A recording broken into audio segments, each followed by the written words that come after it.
If you've applied to Amazon Merch before and you received a rejection email, then the clip I'm about to play will probably help you out and might actually get you accepted. And I just wanted to quickly explain so you're not confused. This is going to be a clip from a live stream that happened a couple of days ago. And I know a lot of people don't watch the lives, and I think this advice can help a lot of people actually get access to an account. So without further ado, let's roll the clip. Also, I did have somebody, and I shared this with Juna a day or two ago, but somebody in my community also said that instead of just reapplying, they said the last time they gave up applying was about a year ago, and they just literally emailed that rejection letter and found another email address because there's like a contact whatever in there, and they just asked honestly, what can they do to get accepted? The next day, they had an acceptance letter in their inbox. Like, so hey, there's maybe a new approach right now. I do want to say that was how I got accepted Crazy. too, and Really? plus, Really? yeah, that was back in 2022. But I just asked after 2 months of just waiting, like, how is the application going?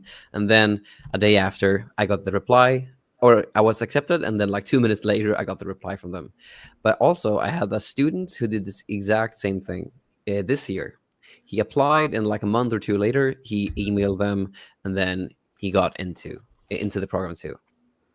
Never heard anyone say that. That's crazy. I never knew that was a thing until it happened in my group, and now Andreas knows of 2 other instances, himself included. So that's crazy. Yeah. We had someone asking before, during the getting accepted conversation, what's the contact email?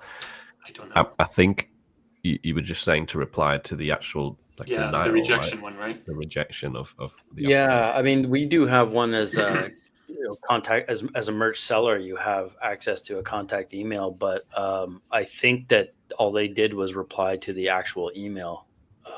That was the rejection letter, and that went to apparently a real human. So, which is awesome.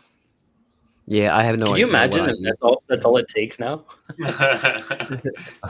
Everyone just a wave of people getting accepted now from this trick.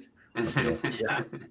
So there we go. I'd never heard of that before, but it seems to have worked for a few people, and even this year. So if you've had a rejection email before, find that email in your inbox and hit reply, or just send a separate email to whoever sent that to you, and then just ask them, what can I do to improve my application, or how's the application going? And maybe you'll get accepted. So fingers crossed. I really hope that some of you watching get accepted with this method. And if you're generally still in the deciding stages of where you want to sell your print-on-demand products, I would highly recommend you check out this video next, where I rank 17 different print-on-demand platforms from best to worst.